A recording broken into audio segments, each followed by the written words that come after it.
যাবার সময় উপহার স্বরূপ ব্রাহ্মণকে 4টি পয়সা দিলেন। ব্রাহ্মণে একেবারে লোভী ছিল না, তিনি তাতেই খুব খুশি হয়ে পাওয়া 4টি খুঁটে বেঁধে নিয়ে বাড়ি ফিরলেন।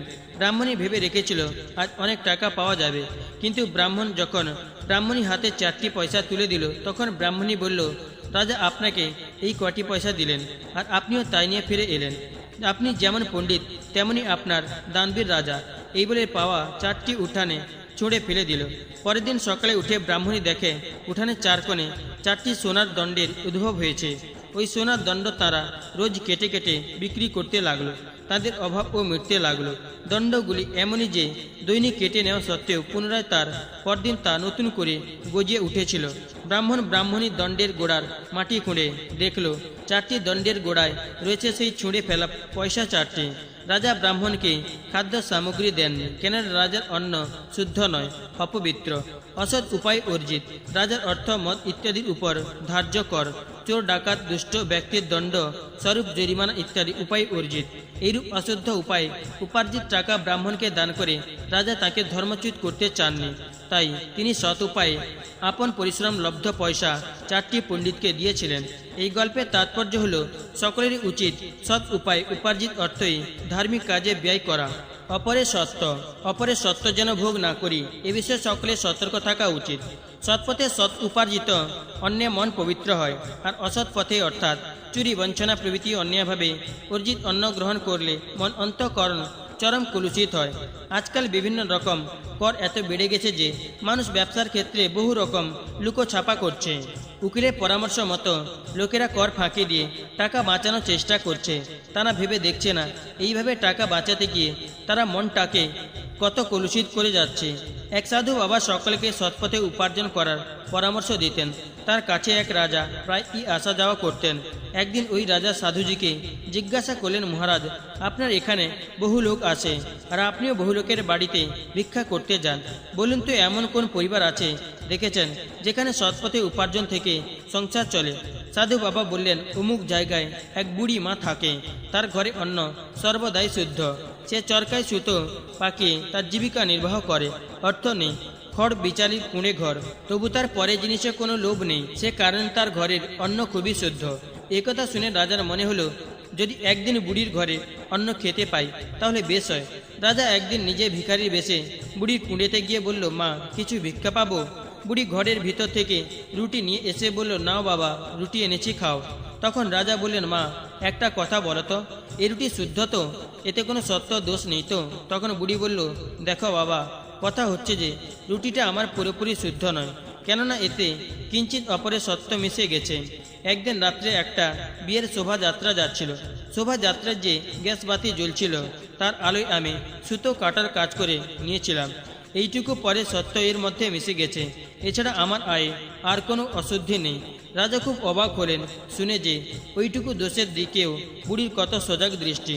অপরে ওই আলোয় আমার কি অধিকার যে আমি সেই আলোয় সুতো তৈরি করব? ঈশ্বরের ইচ্ছা। দেহ আমাদের খুবই প্রিয়, কিন্তু তা নশ্বর বিনাশীল। যে সকল বস্তুর নাশ আছে সেসবের প্রতি প্রথম থেকেই মায়া মমতা ত্যাগ করা উচিত। যদি প্রথম থেকে মায়া মমতা ত্যাগ না করি তাহলে ভবিষ্যতে অনেক কষ্ট ভোগ করতেই হবে। টাকা পয়সা, বিশেষ সম্পত্তি, নাম, যশ ইত্যাদিতে যদি আসক্তি থাকে আর মন যদি তাতে লিপ্ত থাকে তাহলে দুর্দশার অন্ত থাকে না। পরের জন্মে সাপ অজগর হয়ে জন্মাতে হবে, ভূত প্রেত পিশাচ ইত্যাদি না জানি আরও কত কি হতে হবে। এক সাধু বাবা কথা শুনেছিলাম, তিনি খুব অনাসক্ত ত্যাগী পুরুষ ছিলেন, টাকা পয়সা ছুঁতেন না, নির্জনে বসে সাধন ভজন করতেন। এক ব্যক্তি তার খুব ভক্ত ছিল, সে তার খুব সেবা তদ্বির করত। প্রতিদিন সাধুর খাবার দাবার ঠিক সময়ে পৌঁছে দিত। কোনো কারণে তাকে একদিন অন্যত্র যেতে হলো। যাবার আগে সে সাধু বাবাকে বলল, বাবা, আমাকে যে একটু অন্য জায়গায় যেতে হবে। সাধু বাবা বললেন, বাছা, তুমি যাও, কিন্তু ভেবো না আমার খাওয়া দাওয়ার ভাবনা তোমার অধীন নয়, তুমি যেতে পারো। তবু লোকটি বলে, মহারাজ, কিছু টাকা আপনার সামনে ওইখানে মাটিতে পুঁতে রেখে যাচ্ছি, যদি দরকার হয় তাহলে কাউকে দিয়ে কিছু আনিয়ে নেবেন। বাবাজির অনিচ্ছা সত্ত্বেও সে টাকাটা ওইখানে পুঁতে রেখে চলে গেল। এর মধ্যে বাবাজির খুব অসুখ করল, আর কয়েকদিন বাদে মারাও গেলেন। সাধু বাবা ভূত হয়ে ওইখানে ঘুরতে লাগলেন। রাত্রিবেলা যদি কেউ ওখানে যেত তো খড়মের খটখট আওয়াজ শুনতে পেত। লোকে ভাবত, এ আবার কি, কিসের শব্দ? কিছুদিন পর যখন সেই লোকটি ফিরে এসে শুনল যে সাধু মারা গেছেন, তখন তার খুব দুঃখ হলো। লোকেরা জানালো ওখানে রাত্রে খড়মের খটখট আওয়াজ হয়, বোধহয় কোনো ভূত প্রেত হবে, তবে কারো কোনো ক্ষতি করে না। লোকটি রাত্রে ওখানে রইল। সাধুকে উদ্দেশ্য করে প্রার্থনা করতে করতে সে দেখল সাধুটি তার সামনে দাঁড়িয়ে আছেন আর বলছেন, শোনো বাবা, মরবার সময় তোর ওই টাকাগুলোর দিকে আমার মন চলে গিয়েছিল, তাতে আমার এই দশা। এখন তুই এই টাকাগুলো কোনো সৎ কাজে ব্যয় করে দে, তাহলে আমি মুক্তি পাই।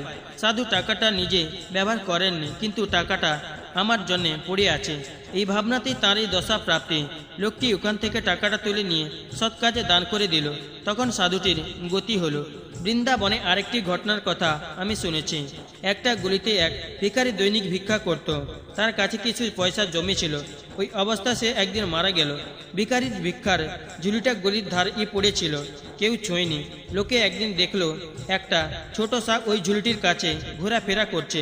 সাপটাকে সেখানে থেকে ছুঁড়ে ফেলে দেওয়া হয়, তা সত্ত্বেও দেখা গেল তার পরের দিন সাপটা আবার সেখানে চলে এসেছে। এবার তারা সাপটাকে দূরে ছুঁড়ে ফেলে দিয়ে ঝুলিটা খুলে দেখলো তার ভিতরে কিছু টাকা রয়েছে। ওই টাকা তারা তখন কোনো সৎ কাজে লাগিয়ে দিল, আর সেদিন থেকে সাপটাকে ওখানে দেখা যায়নি। এই যে কোনো কিছুর প্রতি মনের টান, এ অতি ভয়ঙ্কর। আর এই টান তখনই হয় যখন কোনো কিছুর উপর ভালোবাসা মায়া থাকে। বস্তু প্রবৃত্তিতে যে আকর্ষণ বা টানের অনুভব হয় তা বস্তুত ভগবানের প্রতিই হওয়া উচিত। আদর্শ মা। একটি সত্য ঘটনা। কোনো গ্রামে এক ঘর মুসলমান বাস করত। তার স্ত্রী সন্তান প্রসব করতে গিয়ে মারা গেল। বেচারা তো কষ্টে পড়ল। এতে তো স্ত্রী মারা গেল, তার দুঃখে তার উপর এই সদ্যজাত অসহায় শিশুটির প্রতিপালনের চিন্তা। পাশের বাড়িতে এক ঘর গোয়ালা বাস করত। তার ও ঘরে 2-4 দিন হলো একটি শিশুর জন্ম হয়েছে। গোয়ালা স্ত্রী ওই মুসলমানদের দুঃখের কথা শুনে তার স্বামীকে বলল, ওই ছেলেটাকে আমার কাছে এনে দাও, আমি ওকে পালন করব। গোয়ালা ওই মুসলমান ভদ্রলোককে বলে তার শিশুটিকে ঘরে এনে স্ত্রীকে দিল। গোয়ালা স্ত্রী দুটি শিশুকে আপন শিশুর মতো পালন করতে লাগলো। শিশুটিকে সে আপন স্তনের দুধ খাওয়াতো, ভালোবাসতো আর খুব স্নেহ করত। এইটি আমার ছেলে আর ওইটি পরের ছেলে, তার এরকম ভাব ছিল না। যখন ছেলেটি আস্তে আস্তে বড় হয়ে উঠল, তার লেখাপড়া করার বয়স হয়ে গেল, তখন গোয়ালা ওই মুসলমান ভদ্রলোককে ডেকে বলল, এখন আপনার ছেলে আপনি নিয়ে যান, তাকে লেখাপড়া শেখান, মনের মতো করে মানুষ করুন। মুসলমান ভদ্রলোক তার ছেলেটিকে নিয়ে এসে লেখাপড়া শেখালেন। বড় হয়ে ছেলেটি লেখাপড়া শিখে কোনো হাসপাতালে কম্পাউন্ডারের চাকরিতে বহাল হলো। দৈবক্রমে ওই গোয়ালা স্ত্রী একবার খুব অসুখ হলো। চিকিৎসার জন্য ওই হাসপাতালে তাকে ভর্তি করা হলো। ডাক্তার রোগিণীকে দেখে জানালো, একে রক্ত দিতে হবে, নইলে বাঁচানো যাবে না, রক্ত দিলেই সুস্থ হয়ে উঠবে। কিন্তু কে রক্ত দেবে? অনেকে রক্ত পরীক্ষা করা হলো।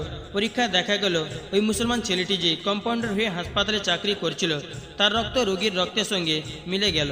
গোয়ালিনী মা ছেলেটিকে চিনতে পারলো না, কিন্তু ছেলেটি চিনতে পারলো যে এই তার পালিতা মা, যে নিজের বুকে দুধ খাইয়ে তাকে বাঁচিয়েছে। তার দুধ খেয়ে মায়ের রক্তের সঙ্গে ছেলের রক্তের মিল হয়ে গিয়েছিল। কম্পাউন্ডারকে জিজ্ঞাসা করা হলো, তুমি রক্ত দিতে পারবে? সে বলল, রক্ত আমি দিতে পারি, কিন্তু 200 টাকা লাগবে। গোয়ালা তাকে 200 টাকা দিলে ছেলেটি প্রয়োজন মতো রক্ত দিল। গোয়ালিনী এরপর ক্রমশ সুস্থ হয়ে উঠল এবং একদিন হাসপাতাল থেকে ছুটি পেয়ে বাড়ি চলে গেল। কিছুদিন পর কম্পাউন্ডার ছেলেটি গোয়ালার ঘরে এসে 2000 টাকা মায়ের পায়ের কাছে প্রণামী দিয়ে বলল, তুমি আমার মা, আমি তোমারই ছেলে, তুমি আমাকে পালন করেছ, এই টাকা তুমি রাখো। মা ওই টাকা নিতে নারাজ হলে সে বলল, এই টাকা তোমাকে নিতেই হবে। তখন হাসপাতালে সব ঘটনার কথা সে মাকে জানিয়ে বলল, রক্ত দেওয়ার সময় আমি 200 টাকা নিয়েছিলাম এই কারণে যে তুমি হয়তো বিনা পয়সায় রক্ত নিতে চাইবে না, আর রক্ত না নিলে তোমাকে বাঁচানো যেত না। এই রক্ত তো আসলে তোমারই, তোমার দুধে আমি মানুষ হয়েছি, অতএব এই শরীর আমার সব কিছু তোমারই। আমার টাকা সৎপথে উপার্জিত, তোমার কৃপায় আমি পেঁয়াজ রসুন পর্যন্ত খাই না। অপবিত্র অশুদ্ধ বস্তুতে আমার রুচি নেই, অতএব এই পবিত্র টাকা তোমাকে নিতেই হবে। এই বলে সে জোর করে মাকে টাকাগুলি দিল। গোয়ালা স্ত্রী খুব শুদ্ধাচারী মহিলা ছিল, যার জন্য তার দুধের প্রভাবে ওই ছেলেটির অশুদ্ধ খাদ্যবস্তু এমনকি পেঁয়াজ রসুন ও খাবার প্রবৃত্তি হতো না। আপনারা একবার ভেবে দেখুন, জগতে যত মা আছে সবাই আপন আপন সন্তানকে পালন করে। আমাদের সকলকে মা বোনেরা পালন করেছে।